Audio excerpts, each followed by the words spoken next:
To go. Run him. Stay on him. That him, boy. Angela, that's a sack on the ball. Good job. Yo, Rick.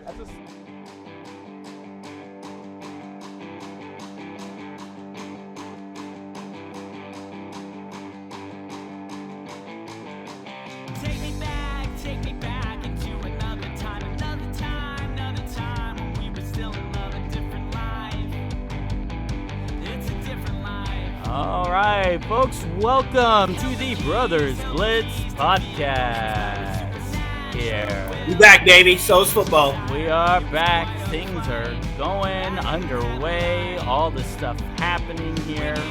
This episode is about what we're excited for the upcoming season. So we're going to we each have three things that we are super excited for this season. Things, who knows what they are exactly.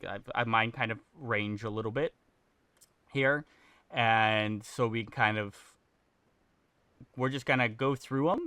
And anyway, so that's what we're going to do. This is just about stuff that we're excited to see for the year as the things play out. So we're not, this is a kind of not necessarily a projection podcast, but just like interested or things that we think might be fun or just excited to see. I'm going for things I think will be the most fun to watch. Okay, cool. So, why don't you kick us off? Why don't you say what's one thing that you're excited about? With all the contract extensions with Jordan Love and everything, I am really excited to see how the NFC North ends up shaking out. Because the Lions, I totally have the NFC North down as one of them. Of course you. It's just, I know it's obvious, but like it's legitimately exciting. It's legitimately exciting that the NFC North is not just Packers are going to win and then we move on. Yeah. It's just the Lions are going to be back. The Packers are going to be there. If the Bears actually step up like they were supposed to last season, that'll be fun. Because for me, I don't know what it is. Maybe it is because they're so entrenched in NFL history. It's more fun for me when the Bears are good. Yeah. Football in general is more fun for me when the Bears are good. Yeah. And then the Vikings have a really good team, and then potentially okay quarterback play. I don't know, but I don't think Sam Darnold's very good. But JJ McCarthy and stuff that I've seen looks pretty good so far.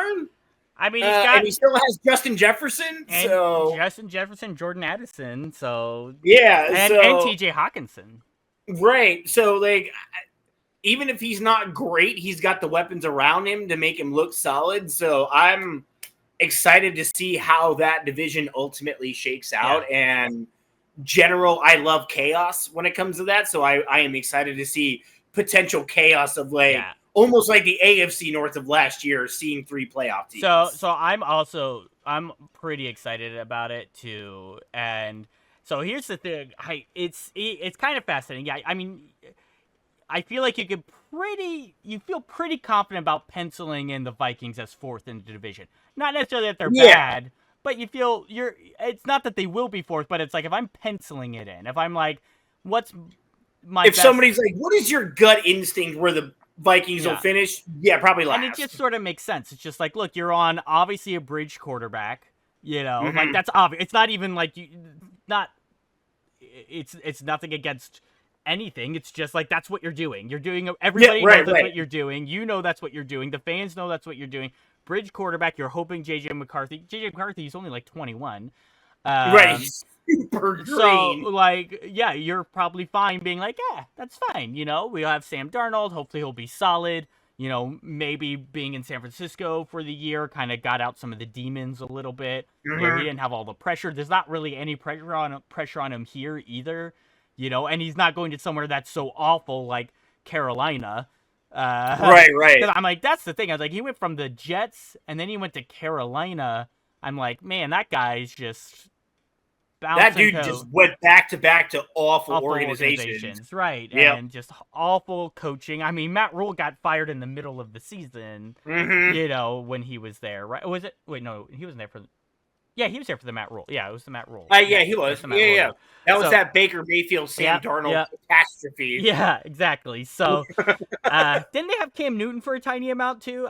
Yeah, at the end of the season, yeah. When he was like basically trying to save his job. Yeah. So hilarious.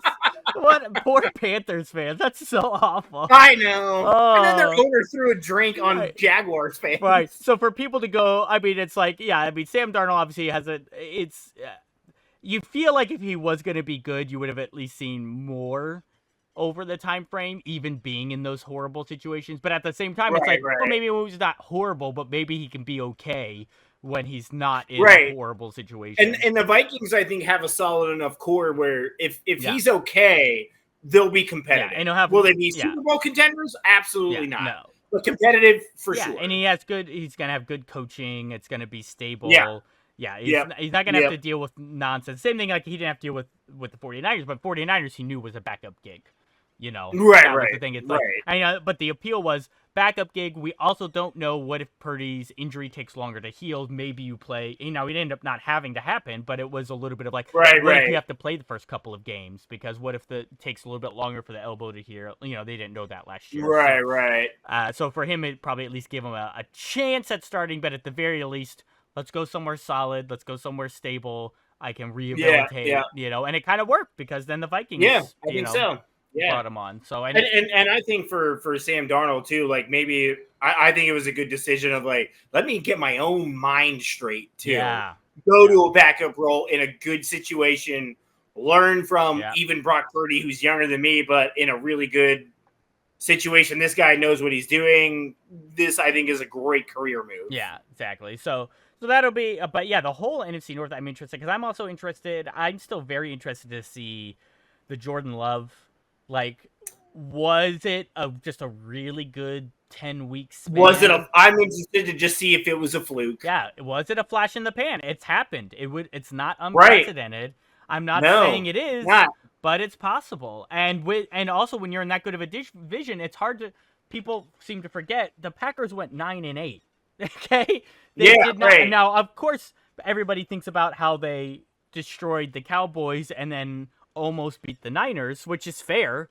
It's hard. The Cowboys one's hard because that felt way more. I mean, not that it wasn't impressive, but at the same time, the Cowboys felt like a collapse. It was like it did. You all came in with the wrong plan. You didn't adjust fast enough. Then Dak Prescott tried to do too much and to fix it, and everything just died, right? And with the Niners game, the Niners played horrible that entire game. It was mistake after mistake after mistake, and it was still close the entire time. Like there were even moments when I was watching it going, the Packers should have put them away by now, but they still haven't. Yeah. They're still just hanging around for some reason. Yeah. And then Jordan Love threw that god-awful interception in the end. Well, yeah. But, yeah, it was. Yeah, because it really was, like, that was kind of I mean, this is the reason why I think the Niners got rid of Steve Wilkes is because it just felt like in the playoffs, they were not coming in with the right plans ever. No, they were not. And then they would come back out in the second half and look way better, much more solid. Now, I don't want to get on that because that's not what we're talking about. But anyway, but with the NFC North, though, it's just like, so I'm interested to see that because it's possible that what if he isn't that great? So maybe, like, now everybody thinks, oh, Packers, they're moving up. What if they actually move back? You know? Yeah. Or what if they're possible. 9-8 again? 9-8 may not be good enough. You know, like what if Jordan Love ends up being serviceable but not great? Yeah, you're going to end up in that mediocre stage. Yeah, you know, 9-8 or 10-7, and that's it. Yeah, and who knows? And that can be on the line. That could be iffy. And if the Bears are going to be better, I mean, they should. I mean, there's just like when they add. They have too much talent not to be better. The kind of talent that they were able to add, it's definitely like, well, if they're not, Eberflus is gone. I mean, there's just no way. Right. There's no way you're keeping Eberflus around. I mean, he saved his job at the end last year by looking as solid as they looked. And who knows? Like, he does have much better vibes. It does feel like maybe something clicked for him. Maybe click for him as the head coach. Maybe click like, oh, I need to be this guy. Here's who I am as a coach. Like maybe he figured it out. Because sometimes coaches just don't. They just don't figure out who they are as a coach, and they're Brandon Staley. Yeah, exactly. You know, they can't figure it out, and then they flutter around or they try to be somebody else. They think they have to be a certain way. It's like, but you're not naturally that way. Don't pretend to be that. I mean, that's kind of the knock on so many of the Belichick assistants, right? It's just like they went in, they said, I got to be Belichick. You can't. Like, but you're not him. Like, why would you do that? You're doing a disservice to yourself. Who are you? Right. You need to bring who you are. And not only that, it's like with that Belichick stuff, I always thought Belichick is like a once in a generation guy. You're not gonna be that too, guy. right? Yeah, that's it. It's just an insane thing to do. That's like, I mean, it's basically like, well, I'm making a movie, so it has to be The Godfather. You know, like, why? He's like, well, because because it's considered one of the best movies of all time. Sure, but you're not gonna recreate it. Like, that's impossible. That's an impossible thing. So you're not gonna be Bill Belichick. That's impossible. You are reaching for something that you can never attain. So of course you failed at it. Right. And then Staley felt like, if it's possible that you can attain that, you're not going to attain that if that's your goal from the get-go. Yeah. And like if you start building a career and start winning, and then you start getting those accomplishments built up, then maybe you can start going, man, maybe I can challenge Belichick. But to have that mindset from the get-go, you're just setting yourself up. And that's different, though. That's challenging, right? That's challenging on a coaching level. The problem is so many of them tried to be him, like personality-wise. And this is the thing you talk about in education. When I was getting my teaching license and stuff, it was such an important thing to talk about. What kind of person are you? And that needs to inform what kind of teacher you're going to be. Because, like, so I, as a student, I respond pretty decently to an authoritative teacher overall. Like, authoritative in the sense, like, you know, they have a way they want things. Not that they're mean, right? And it's just like, I know this. I have a structure. Like, I can respond very well to that. But I'm not that person. So if I try to be the authoritative teacher, like, I'm hard-edged, this is how things are going to be, you have to follow me strict to the letter, it wouldn't work. The students wouldn't buy it, because I'm obviously going to end up being lenient, but now it's going to be in weird spots because I'm trying to be hard-edged and I'm not hard-edged. So then when I'm not hard-edged, it's like, oh, now it looks like I'm giving favoritism to one student over another, or I'm giving whatever. Right. You know, and it's like, I can't hold the line because that's just not who I am as a person. So I can't try to be that kind of a teacher. And coaching is very similar because you do a lot of teaching. Is who are you as a person? You need to use that to help inform kind of coach. Because what people want in those situations is not everybody needs to be hard edge. Not everybody needs to be the authoritative, you know, whatever kind of guy, because not everybody is. So I mean, Belichick seemed to be that way, right? Like, that's kind of, you know, there's a good amount of head coaches. I think that was just his natural personality, and that's why it worked so well. Yeah, exactly. But Pete Carroll, not even close to that, right? No, you know. So it's just like and that's actually probably good for the spectrum side. And then you've got people in the middle of that. Some people are like, I like to be a little bit on the authoritative, but I'm also like, it doesn't matter so much as being consistent. And that's where Brandon Staley, I think, failed. There was no consistency.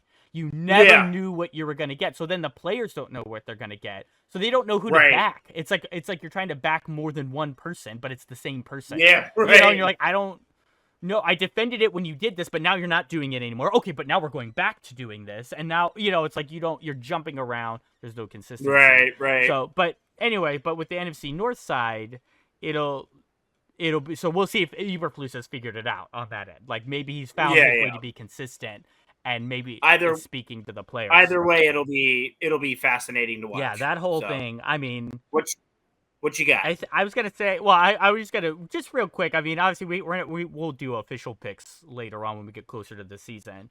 But if you are having a feeling right now, how do you think the NFC North is gonna shake out, like, order wise?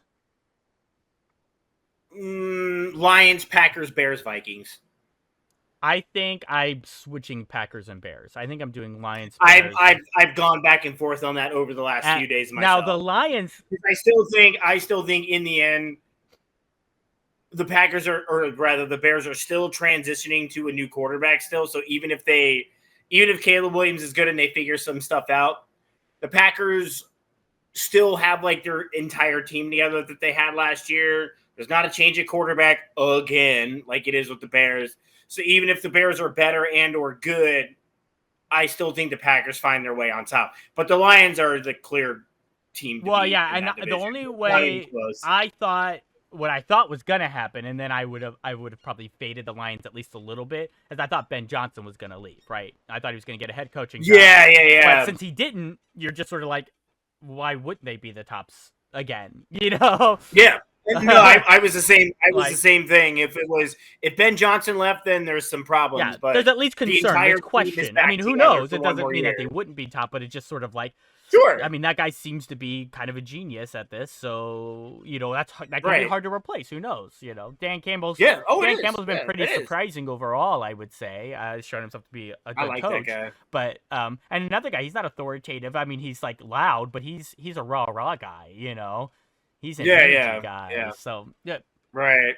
But yeah. So if I was putting money down, I'm putting money down that Jordan Love was not the peak of what he showed. He's a little bit less than that. Oh, okay. Yeah, probably. Yeah, because everybody's kind of going the other way. It's just that it could be 100% wrong. It's basically just feeling. It's just feeling. Right. It's just like I don't know. There's just there's just a thing, and and some of it's kind of dumb because some of it is just sort of how the game ended with the 49ers. But it felt like, to me, oh, it's sort of an end of the ride. It's like you were on this really great high, this really great ride, and then when push came to shove, oh wait, and it's not that I mean that means he's going to be terrible or bad. I don't think it's like, oh, it's just going to get better. Now I would say the argument that people can make, it's like, yeah, but they also have like the youngest team. Yeah, that seems to be the prevailing argument as to why they did that. Yeah, because they have that youngest team, and he's going to continue to grow with this growing team. Yeah, and even if he doesn't get way better, you can reasonably assume that multiple other people on the team are going to be getting better. So that may make up the gap if he doesn't, get up there. Right. So we'll see. Right. I just think there's some haphazardness with him that could start to really show up more. People can watch him more and figure out what to do against them. But again, that could also be true, and then he could also adjust to it and show how good he is. Right. All right. So what you got? My next one, actually, since we went on, I'll go with this since we talked about Staley and things like that. Is I'm very interested in the Harbaugh effect. Yeah, me too. That was on my list. All right. 2 for 2. I'm very interested to see the turnaround, and the biggest thing for me is like I want to see what a good, competent coach can do with that talent on that team. Yeah. As opposed to and this is the funny thing with me, and I feel like it's so interesting that people are going like, oh no, we're very excited for Harbaugh and the Chargers. We think they're going to be great, but we just don't think this year because we think they lost too many guys. They don't really have receivers. They don't have whatever, so it's like there's just Justin Herbert. Well, yeah. But even still, it's like, but people are like, oh, but they just like, so maybe next year, like this year, we just see improvement, and then next year. And it's like, okay, but do you know how many bad things they said about the 49ers before Jim Harbaugh? Yes, exactly. And I thought the same thing. Like, they said the same thing when he came in with the 49ers, and he took him to the goddamn Super Bowl. And that was with a quarterback that everybody had pretty much given up on at that point. Right, or to the championship game before Kyle Williams fumbled. Sorry. But my bad. Still, I was a year early. It's still right, but you're right. To a quarterback everybody had given up on. The Niners made a mistake. Yeah, they're not in that. And so with the Chargers, to your point, it's like they have Justin Herbert. Nobody's given up on Justin Herbert. No. So everybody's saying that Justin Herbert's being held back by a bad coach. Yeah. So he has a good coach. Yeah. And it's just like when he came in over for the Niners, they won 7 more games than what they won the previous year.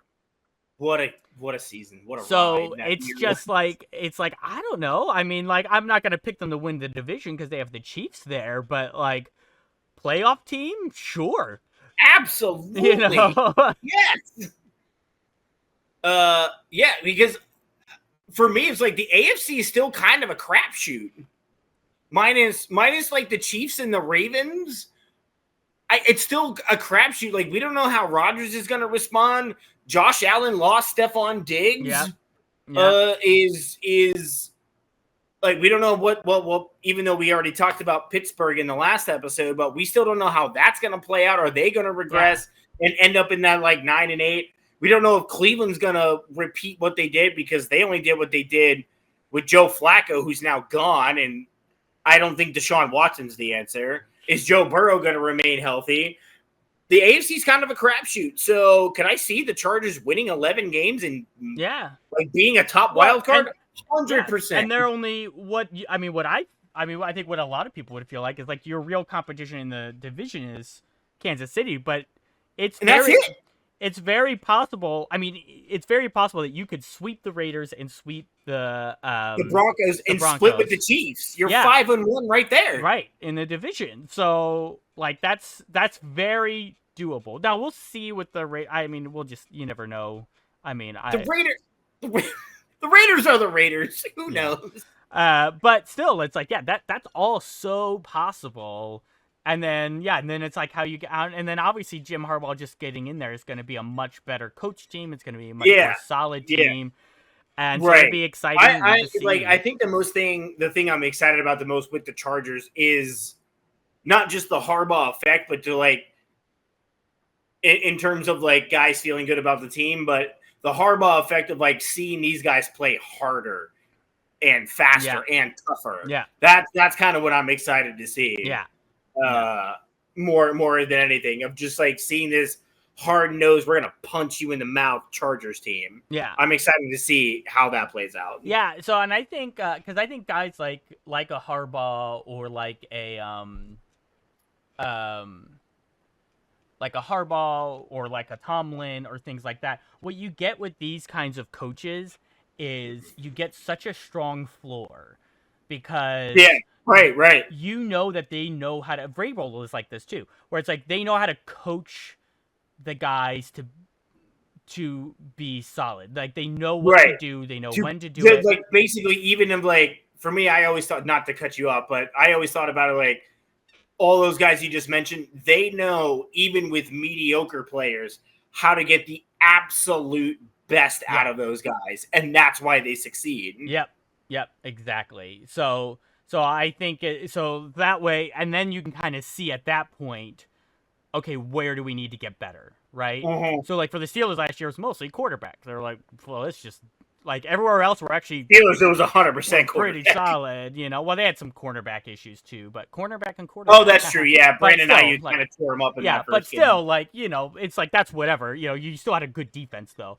Right. But it's just like it showed. So that'll be the other interesting with the Chargers is to go, okay, where are the actual weaknesses, right? Right. Where are the holes on our team? And you get a much better idea when you've got just a really good, solid coaching staff that knows how to get the best out of the players that they have and puts them in spots to succeed. And then you can start going, we put you in the spot to succeed. Why aren't you succeeding? That's where we have a weakness now. Now we understand, where that is. Yeah. So that's funny that we're 2 for 2. We both picked.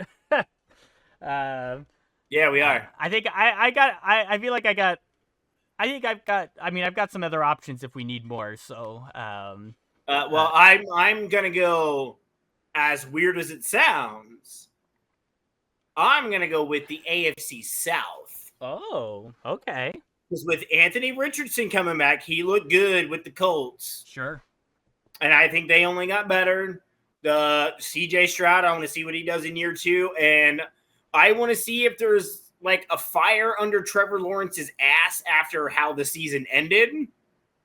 And see what happens there. Like, is he going to be...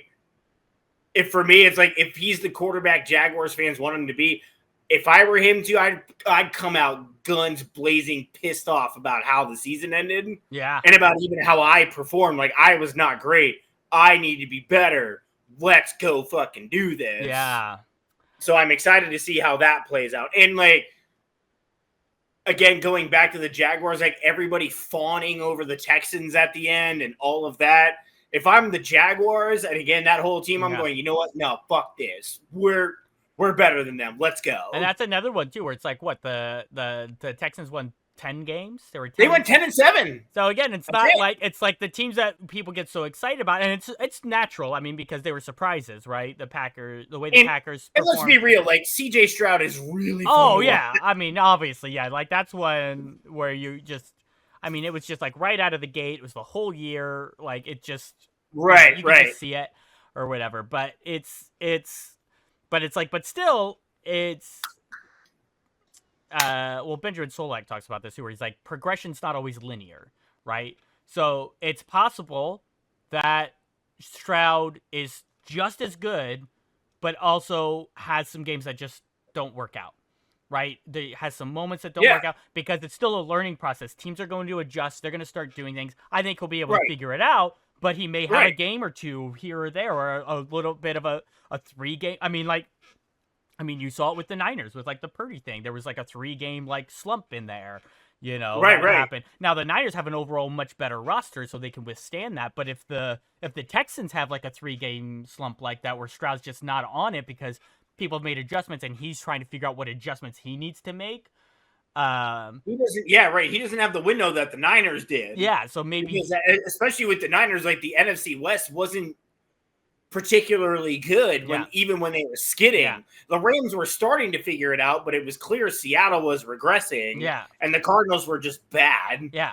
And then so they could afford, weirdly, if it sounds like that, they could afford to lose 3 games in a row. So it's possible that the Texans end up being, 9-8 or 8-9.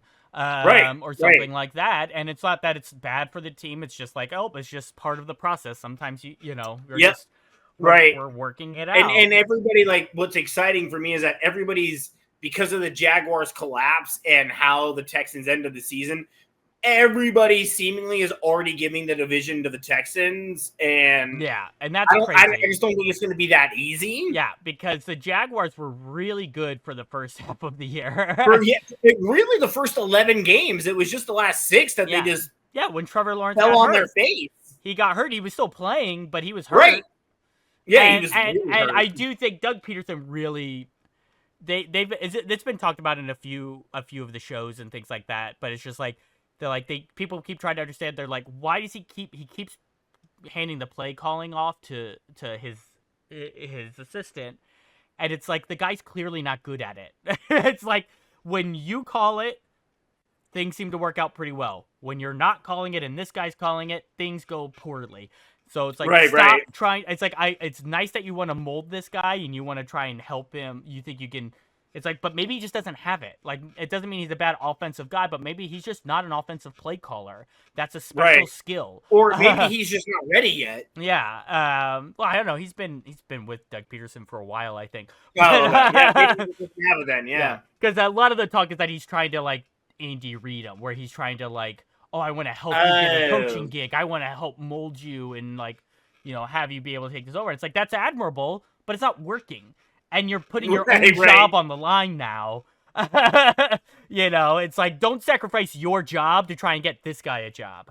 Right. Because now you're both lose a job. That's what's going to happen. Yeah. So that'll be interesting to see, too, if Doug Peterson keeps control of the offense a little bit more throughout the year. Yeah. And I want to see Anthony Richardson in a full season, hopefully. I mean, that's tough. Yeah. But yeah, I mean, that's it's hard because he got to play just a handful, And he was so good in those games, though. That's the crazy thing. Yeah. And then anyways, Tennessee could possibly just be the worst team in the league. That's the only thing. Like, I found it weird that I was excited to see the AFC South, even though I knew one of those teams is going to be totally irrelevant in Tennessee. But the other three are actually so interesting to me that I'm still excited to see how it plays out. Yeah, I know some people want to do like, oh, Will Levis, who knows there were flashes. I'm very wary of the flashes guy. Yeah, right. The flashes quarterback Will Levis guy, had a good quarter. Is he good? Yeah, it's like the amount of times people would do that with, like any of those quarterbacks. There's been multiple who have like, but in the fourth quarter, because they were down by 28 points in the fourth quarter. Like, oh, look what he did in the fourth quarter. It's like he got 2 touchdowns. If he could just do that from the start, it's like, well, he can't.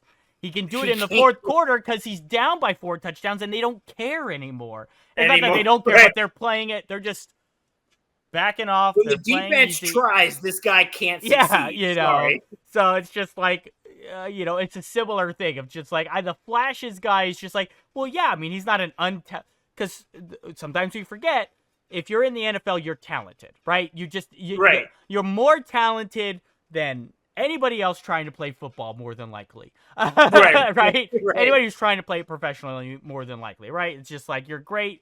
You're at least in the top talent pool, right? You're in the top 1,000 people, right? Who can play this game, so professionally. Anyway, so it's very. I should see some flashes that you have that talent, right? It's like, otherwise you should just not be in the league at all, right? There's not anything happening ever. So it's like, but that to go, oh, there's flashes. And, like, that doesn't mean that there's fire, A spark doesn't mean fire, and not a sustained flame either. It's like that's what you want, especially with a quarterback. And right. So it's just like, I'm not buying it. I think they hired a good coach. I think they hired an interesting, I think that was a... Who did they hire again? I actually Callahan. Forgot. Oh, Brian Callahan, that's right. Yeah, so I think that was an interesting hire. So they may have bits where it's like they don't look terrible, but you can just tell, like, it's not it. And Derrick Henry's gone too, so yeah. They got Tony Pollard. Okay. He's the same. And they have aging wide receivers. Oh yeah, they do. Yeah, DeAndre Hopkins and Calvin Ridley. Oh, yeah. He doesn't seem like he's aging, but he is like 30 now, I think. Yeah. So.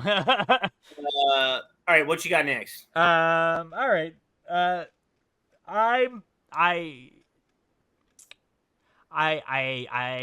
hate to talk about them, but I'm gonna do it anyway, just because it's insane. I'm very interested to see if there's just a huge Cowboys fall. Cowboys get talked about so much, so that's why I don't really want to put them on a list for things. But it's when you look at their schedule, starting out especially, there's some games you definitely expect them to win, but there's quite a few that you're like, well, you may lose all of these. I'm gonna bring up their schedule right now. Yeah, and it's some questionable stuff with the way the year's going. Now, it could go the other way. It could be that all these people who aren't really getting contracts and things, everybody shows out, and it's great. But here's what I'm thinking, and here's what I'm interested to see. If they do falter in the first 6-7 games of the year, right? Does it all just sort of fall apart? And I could see that happening because it's clear that Dak still isn't happy. Mm-hmm. They're still talking about whether or not this is his last season with the Cowboys. The way talks have been going and have gone even during the last extension, this feels like it's the last season for him. So I can see that happening. So now that you brought up their schedule, week 1 against the Browns in Cleveland. They play the Saints. Yeah. Week 2, they should win that game. Then they got the Ravens, Giants, Steelers, Lions, Falcons, Eagles, Texans. That's all in the first, So they have the Niners pretty early on in there, too? Niners are at the end of October. Oh, yeah, then the Niners are in there, too. Yeah. Yeah, so that is tough. So it's just like, I mean, I'm looking at this. So there's two things that I would love, that I would probably, and this is why I'm talking about excited, because maybe you should be excited about a fall of it, but like, look, nobody's getting hurt. Nobody's dying. All right. As long as nobody gets like phically hurt or anything like that, I would love to see. It's a $9 billion organization, so like, all right, we're fine. So there's two ways that I would find things so enjoyable. So one is like, yeah, you just get this fall. Nobody's crazy invested because it turns out their owner's not that invested in them. Everybody's playing for themselves. So maybe people have some pretty good statistical years, but they're not winning games because everybody's just trying to play so that they can get their contract next time. With this particular Cowboys team, that would not surprise me at all. And maybe McCarthy has struggles like trying to keep it together because he's also on his final year. So it's also possible that the teams are like, our owner doesn't believe in you. So like if things get rough, that's where things can go. It can get negative. So you as the coach, even if you try to stabilize it, they could be like, our owner doesn't even believe in you. Too, and our owner doesn't believe in you. Why why? Nobody believes in anybody. And like maybe you get a mid-season firing. Maybe Jerry's like, that would be wild. Well, because if it goes bad enough, I mean, that's possible. It's not like you're tied to him, right? It's like we fire him, right? We're not playing him down the line. And the other thing on that too is like the Eagles are still right freaking there. Yeah, and if they can take hold of that division, if it's there. Yeah, and if they can be now they're interesting too in their own way. But so are the other scenario though that I think would be hilarious would be like Cowboys get to like the championship game. Mm-hmm. I not only say championship game because, of course, my preference would be that they lose to the 49ers and the 49ers finally get a Super Bowl. Man, that would be so satisfying. Yeah. Like repeat 1994. Yeah. But say if the 49ers don't get to the championship game, I would be okay with the Cowboys getting to the Super Bowl and losing. And then what I would love to have happen is Dak Prescott being like, peace. You didn't believe in me. Got you. I at least got you this far. You didn't give me a contract. I'm out. And the Cowboys crater. And then it's like, what did we do? And it's like this huge what if and mistake that looms over the franchise of just like, and that would definitely serve Jerry Jones right. That's for sure. Yeah. So that's the other scenario where it's like actually things go really well. But then because Jerry wasn't willing to actually invest in these people, that they're just like, all right, I'm gone. McCarthy's like, I'm gone. You didn't want to give me that extension, whatever. Who else? Right. Look at these other teams that would love to hire me now, Like, right. And Dak's like, somebody's we made it to the Super Bowl. Like, we showed we're capable of getting there. And Dak's like, I'm getting $60 million from the Raiders or the Giants or something. Right. And then, Jerry's like, well, we'll give you 60 now. It's like, too late. You could have done it. Too late. I'm going to go with the people that believe in me. That would be really interesting is if they keep their roster together, if that happened, what if the Saints ended up landing Dak? That's another option. It's possible. Possible. So anyway, that's kind of what I'm excited for. That's good. I like that. On the Cowboys side there. But yeah, one of those two scenarios I think would be hilarious. I actually, though, if I was putting money down, I'm saying like fringe playoff team that the vibes get weird a little bit like how it did with the Eagles, and that it's just like they're having trouble getting everybody to buy in because Jerry hasn't bought into them. Yeah. And with the Eagles, I think it was like they had that weird Super Bowl run, but it didn't feel like the team still bought Nick Sirianni, and it still feels that way. Yeah, that one's going to be also fascinating.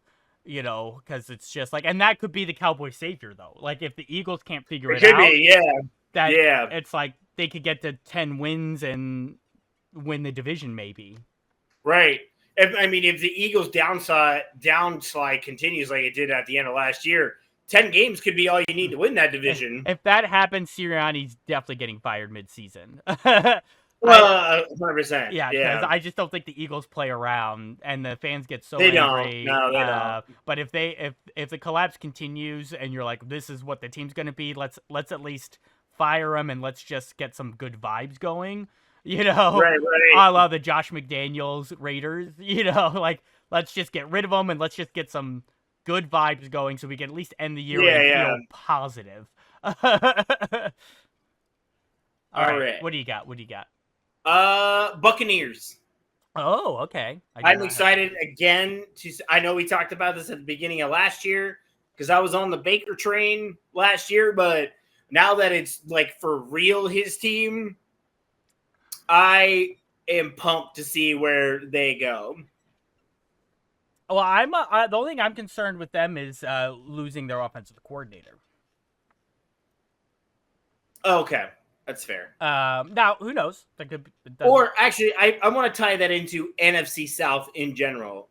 Because now that the Falcons also have a competent quarterback in Kirk Cousins, that could be really interesting. Because their team is actually really solid. Well, but I think the Bucs are interesting. I think it's a good pick because it is like, was that just like you were able to take advantage of the division? Your offensive coordinator had things going, he's gone, but like really it's like, okay, you're gonna turn into the pumpkin sort of a thing. And of course, sure you wanna now, beating the Eagles in the playoff game, the Eagles didn't other people have talked about this, that playoff game, and I'm definitely not the first person to say this, other people have said this, but it was so fascinating to watch a team in the playoffs that just looked like they did not want to play football. They were. They didn't want to play, and they did not give a shit that they were there. And that Eagles team did not care. And this is why it's so hard for me to see the Eagles coming back from that. Because that's fair. It's like if you can't get these guys to at least be like, hey guys, look, we still made it end of the year, but man, we're still here. We have a.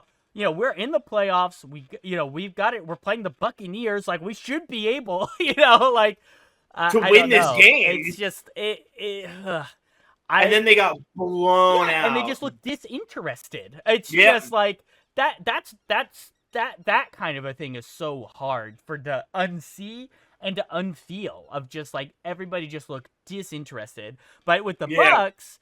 Yeah, with the Bucs, but then, so some people would be like, well, yeah, sure, they won a playoff game, but it was against this team that didn't care. It's like, yeah, but they played really good. They kind of went toe-to-toe with the Lions. They did go toe-to-toe. They had that. Well, Baker had he messed up on the final drive, but like. Right, but that was a potentially game-tying drive. They were there, right? They had the opportunity. They had a chance. Yeah, this Baker Mayfield redemption arc, one, can he keep it going? Right. It's good for them that they were able to keep. Well, Mike Evans for one, but they're all of course still there. Right. They lost some guys on defense, but you still feel like they'll be fine. They'll. Yeah, and the NFC South is still like a relatively, even with Kirk Cousins on the Falcons, they're still relatively weak. Yeah, exactly. You don't know what the Panthers are going to. Panthers, they're just hoping to. Panthers are going to be bad. Yeah. If you're a Panthers fan, you're just hoping that it looks like a real team. Yeah, like I want this to look like an NFL team. I want to see that the coach is building something, Right. So if we win 3 games, but in the other games we just don't look like complete nonsense, that's great. Right? Like complete no, that's the perfect way to put that. Like we don't look like complete nonsense. Yeah. We'll be fine. Yeah, and the things you just never know. The Saints still have Derek Carr, and that's hard. The Saints are so weird. I don't know. I don't know what to do with that. And I know so many fans are just like, I can't believe Dennis Allen is still our coach.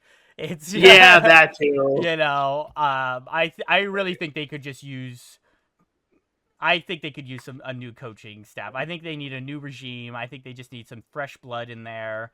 I was gonna say, like, I feel like they just need like a complete overhaul, because it still seems like some of that Sean Payton culture is still there, and he's obviously long gone and on a new team now. But it still feels like some of that culture is hanging around. I mean, it is because it's his guys. Like, you're never gonna move on. Like, you're never gonna move on and get better. Yeah, they're all his guys. That old culture is staying around. Yeah, you know what this is? You know what it is? I just figured it out. You know what it is? It's in Friends. It's when Rachel starts dating Russ instead of Ross. That's what it is. And everybody's like, isn't this the same? But like not the same? And they're like, no, super different. It's totally different. No, I swear. Yeah. And it feels off, and you're like, it's not that it's failing, but it's not working. Right. Right. A video I watched last night on YouTube was like, somehow the Saints still find a way to win like 8 games a year. Like they're always, they're not total failures, but it's definitely not working. Yeah, exactly. So it's like the owners are like, no. What? He's nothing like. They're nothing like Sean Payton. He's nothing. Right. And everybody else is like, but they are. It is basically that still. It's that system. It's that thing, but without the head guy to actually run it. Right. So instead of winning like maybe 10 or 11 games, we're only winning 8 or 9 games. So yeah, and it's just and that's a big difference when you get to that juncture, because that's playoffs, playoffs. So, right. That's a good analogy comparison there. Yeah. So that's fun. That's fun. Let me see, what else do we got here? Well, those are my 3. Well, all right, so here's the thing. I've got 2 I can use. One I could just use as a bonus because it's silly. Okay. So I could give you a real one, and then we could do the silly one. Let's do the real one and then the silly one. So the real one is also pretty simple, and this is a pretty normal one, which is why now we tied on certain ones, so this is why I'm having to go into my other bag here. It's just sort of the rookie QB stuff. That's always exciting. Oh, yeah. Well, not always, because, I mean, like, when it was only Kenny Pickett was the only first-rounder, was not that exciting. So, right. But it's another exciting one where it's like you had 3 guys, 3 top 3 picks, and then you had 5 in the first round. I would say you had Bo Nix in the top 15. Oh, no, actually, was God it 6? only knows whatever reason. Oh, God, it was 6 then, wasn't it? Yeah, it was 6 in the first round. Oh, my God. You forgot about Bo Nix already. Yeah, I did. I forgot about Bo Nix already. We even just mentioned Sean Payton. Bo Nix didn't even. That's how uninspired that pick was. Well, I will say I'll be on the part of the defense I am with the Broncos on that is they didn't have draft capital. They didn't have other picks. Really. That's true. So yes, was it a reach? But also they didn't really have a choice because there was a higher probability he'd be gone by the time they were going to get another pick. Right? Yeah. Because they didn't have a second rounder. I mean, that's how the Niners felt with Ricky Pearsall. That's why they took him. Yeah. Because they were like, we pick again at the end of the second round. He's going to be gone by then. And that's one where I really hate a reach. I hate a reach when it's like, oh, well, he should go like 10 spots later. It's like, yeah, but they don't have a pick 10 spots later. So is it really a reach? You know? It's not a reach. Yeah. And that's now with Bo Nix, it's different because it's a reach, but it's a reach that if you wanted the guy, so it's actually still similar. It's just more extreme. But it's hard for me to call something a reach when he's not going to be there when you have your next pick. Because then it's not a reach. You're like, what am I reaching? This is the pick that I can get him. I can't get him at my other pick. How is that a reach? Just because you would have picked him 10 spots later. Well, guess what? We're not 10 spots later. Right. We're 32 spots later. Yeah, I can't get him. It's huge. So how is that a reach? It's just like, well, you could have gotten him here. No, he couldn't have. Yeah.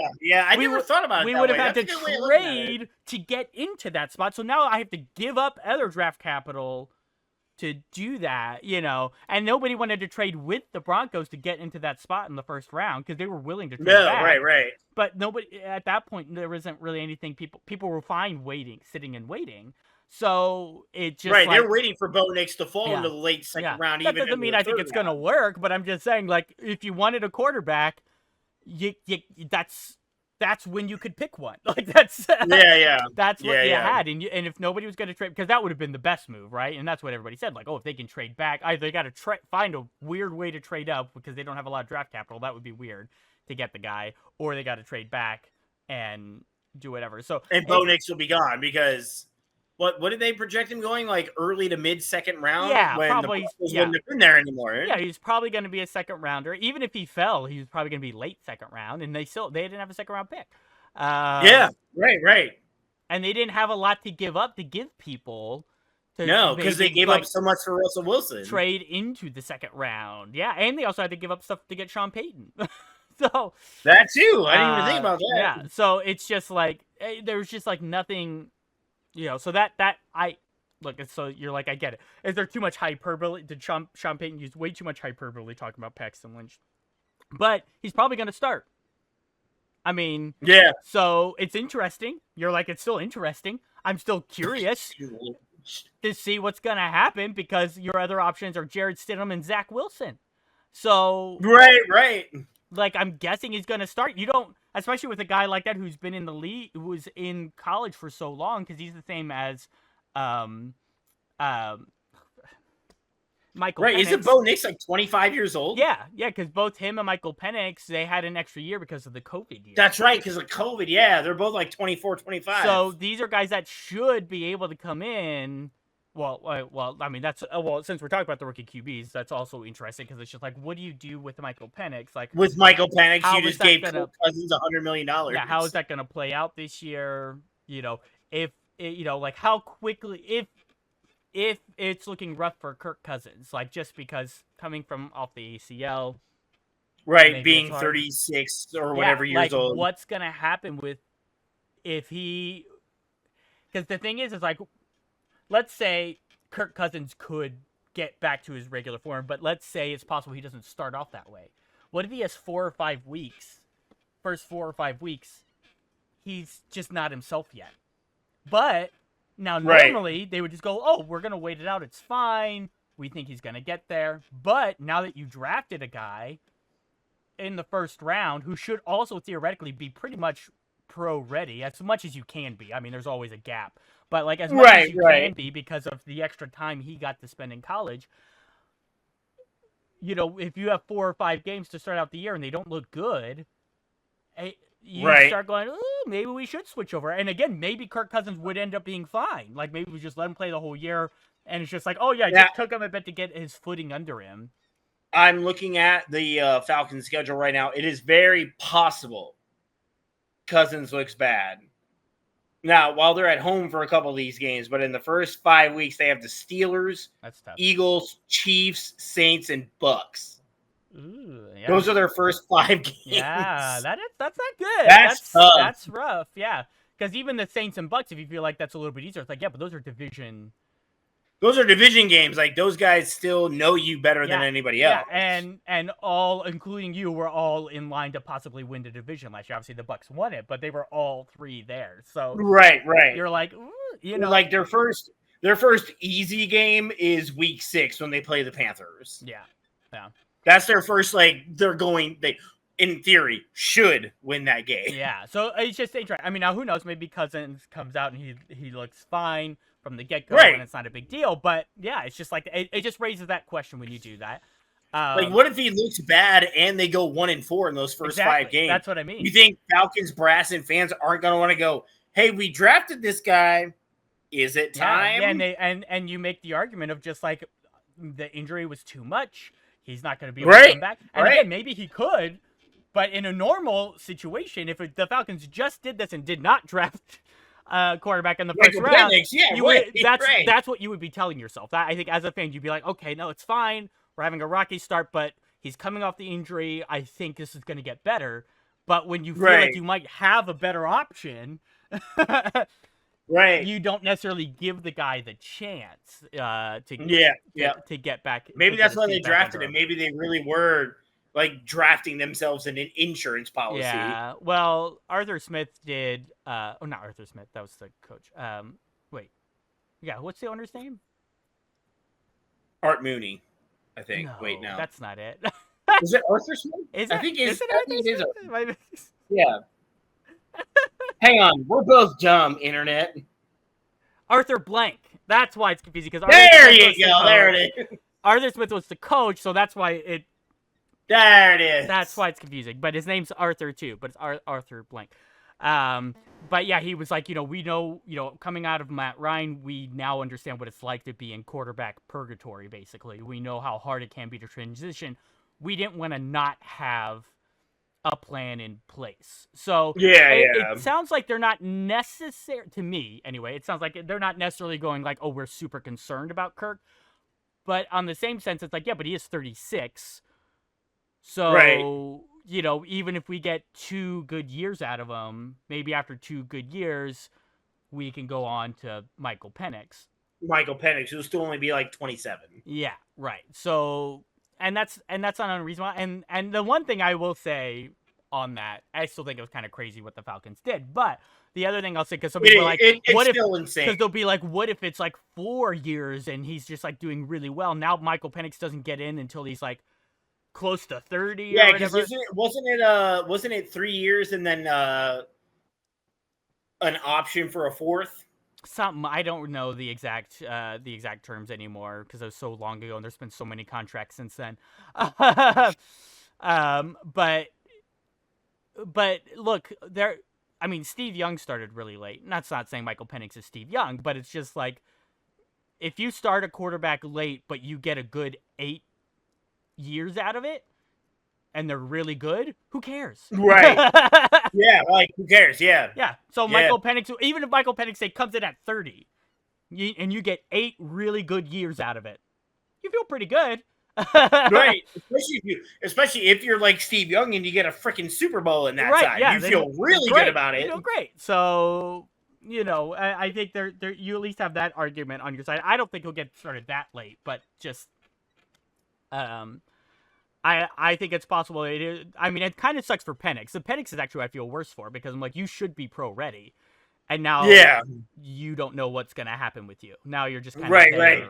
Even if you're pro ready, even if everybody believes you're pro ready, we still don't know because you're now behind another deal. And we're giving all this money to... And we're giving him $100 million, so we kind of got to play him. Yeah, we got to at least see. Yeah, there. So Right. Yeah, that's interesting. And then, I don't think Drake May's really going to play.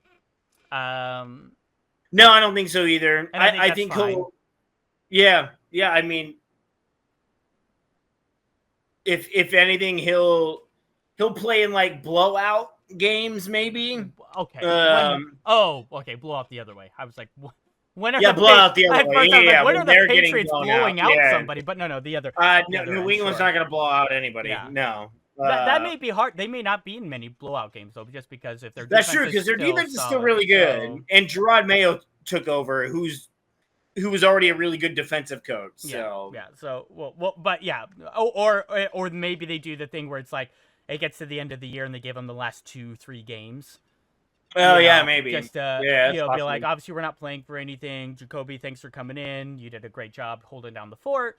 And now Drake May's had some time to actually get acclimated, learn everything. But we want him to see some real game action. Let's get a few game action before we go into the off season. And now we at least have some more things we can talk about, and he can kind of feel it a little bit before getting in there. That would be my best guess, and that's if I were a Patriots person, that would be my ideal.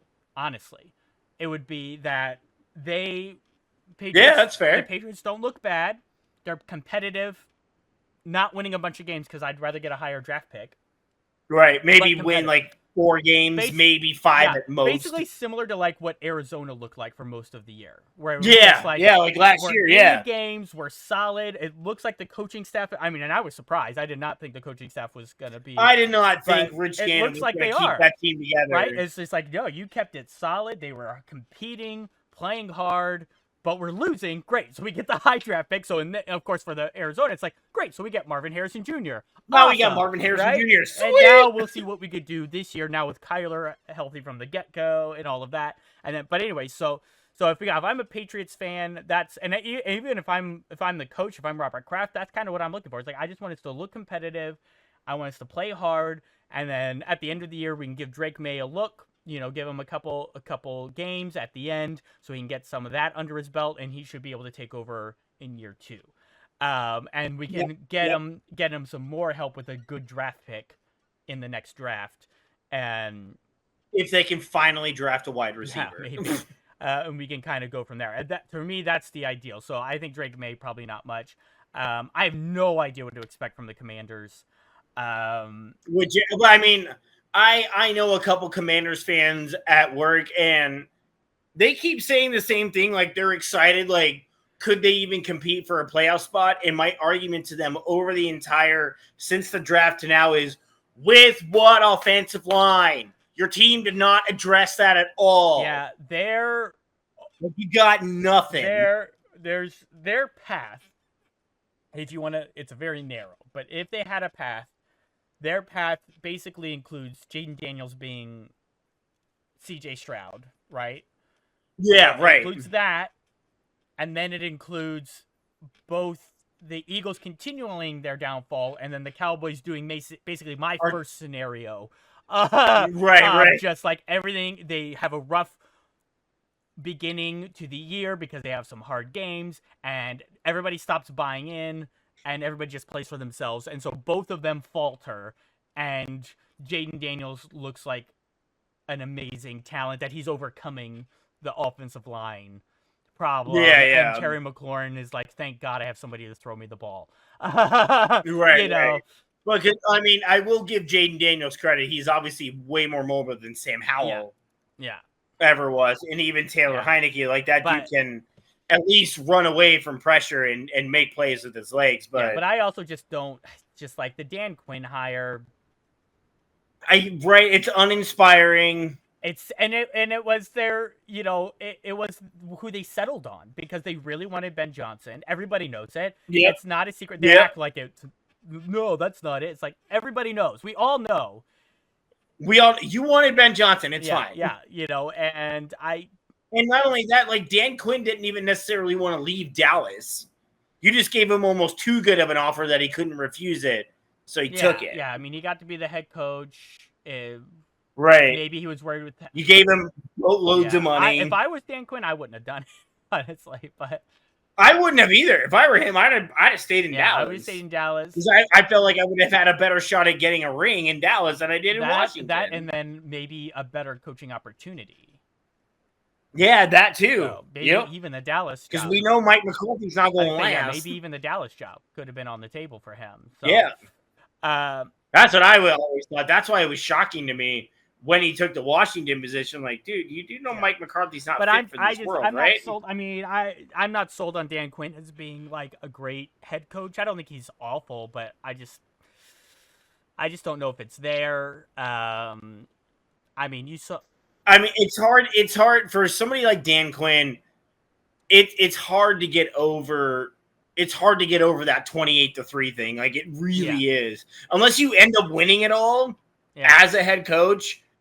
I mean, even as a fan, or if I were an owner or GM, it'd be hard for me to go, this dude blew a 25-point lead in the freaking third quarter. In the Super and Bowl. I think the argument, I think what you're hoping for, not argument, but what you're hoping for, I think, as a Washington fan, as a Commanders fan, is what you're hoping for is being able to go to Dallas, getting to refind himself, basically. Go, this is who I am. I understand now.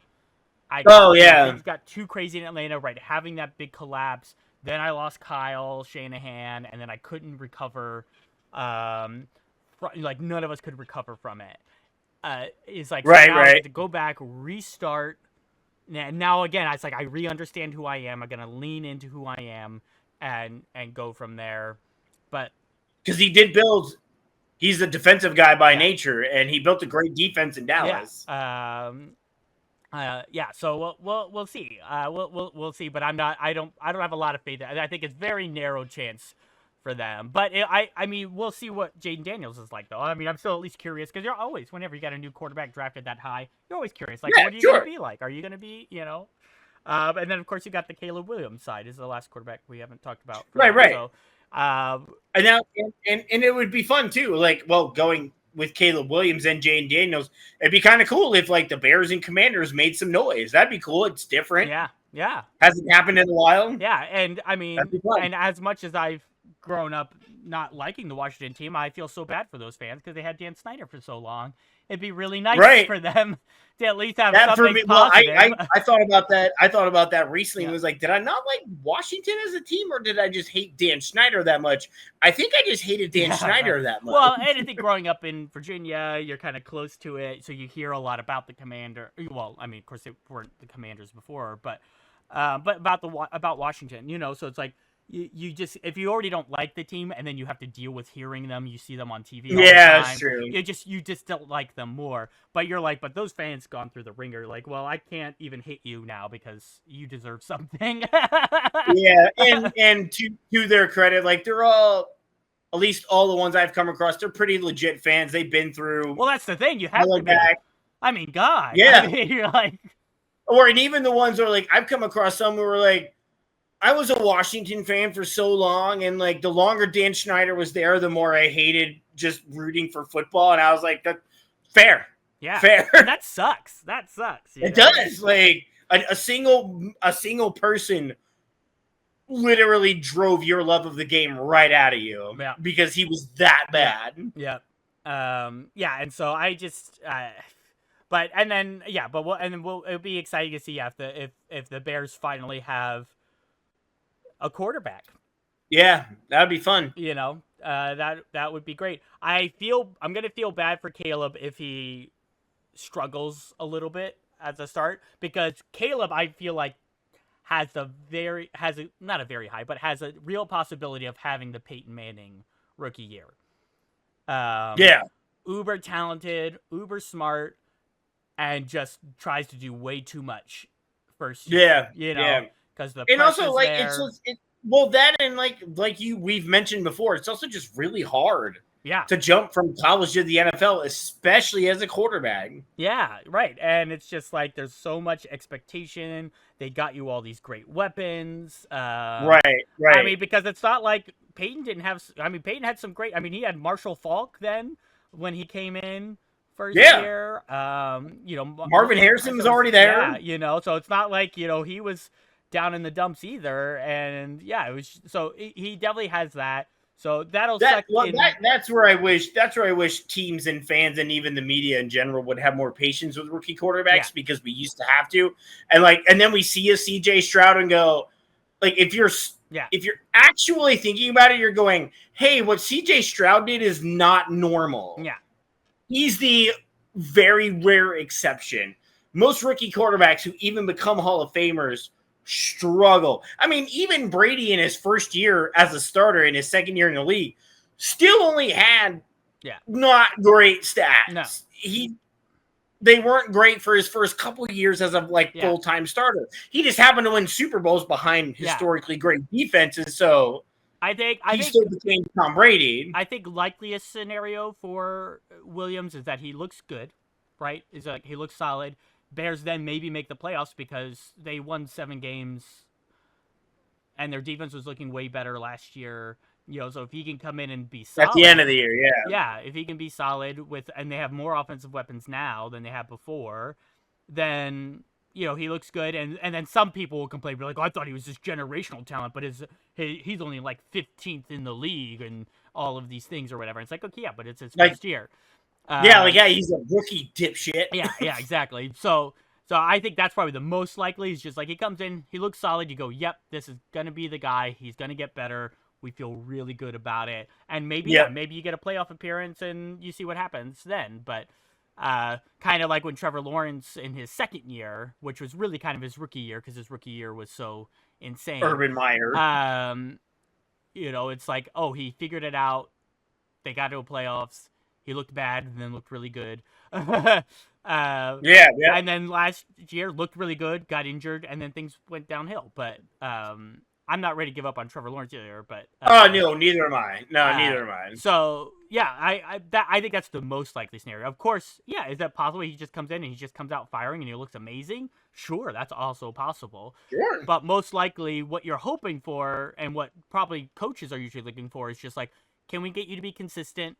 Can we get you to understand the reads and make the right decisions and don't worry about taking all of the risks yet? You know, like we Right, don't need to be doing that. That's not what we need to be doing. Let's just get you understanding. Let's get you acclimated, and then maybe as the year goes on, we can, look into that. So, Right. all right, and then the last thing I think that's important to talk about here before we close up. We'll do this real quick, but the real question, the thing I'm interested to figure out is who's God rooting for this year. So, because every year there's so many teams where it's like God puts them through the ringer so they can come out on the other side, and get to the Super Bowl.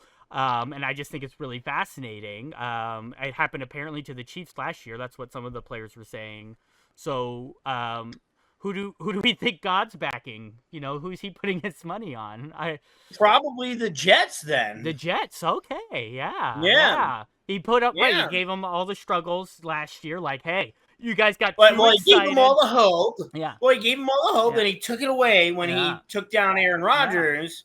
But they were going through the ringer, but they were still competitive. Yeah. But still nobody believed in them.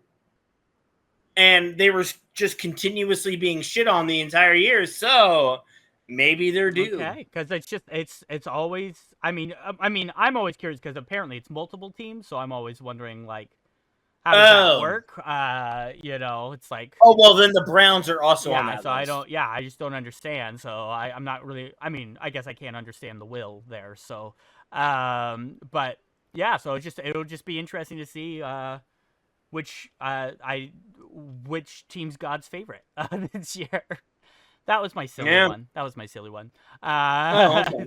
Just because it's just like I just always think it's funny when it's like you've got competing teams and it's who are all like praying for the same thing. Yeah. It's just a funny thing to me. It's a funny. I mean, it's just like. I mean, I'm gonna go with the Jets. The Jets. Okay, there we go. Just wanted to. That's know. my pick. That's how, Browns are a close second. We'll see what happens. All right, folks. So that's all. So that's what we're excited for as the year goes on, and I hope you all enjoyed listening to what we were excited for, and hopefully you are. If you weren't excited about those things, maybe you are now. Maybe you're like, hey, I didn't think about that. Now I'm excited. For that thing to be happening. Yeah, but I know we're all excited for football. So, yes, or at least on. And we're excited. Well, some of us are very excited for summer too. And sure, yeah. I mean, if you can't tell, I've been sweating and itching my nose because I keep having sweat coming down on my nose while I have to have all my things off and my window closed so I don't have outside noise. Yeah. So, yeah, summer's the worst for the record. Yeah, this is much easier to record when it's colder.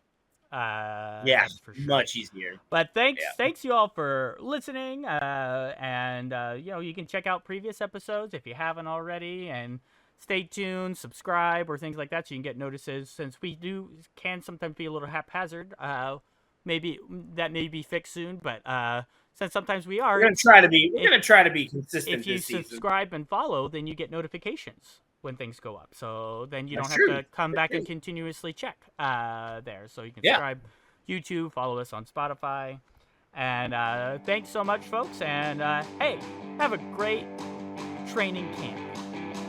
Yep, everybody. I hope nobody gets. Yeah. Good. Later.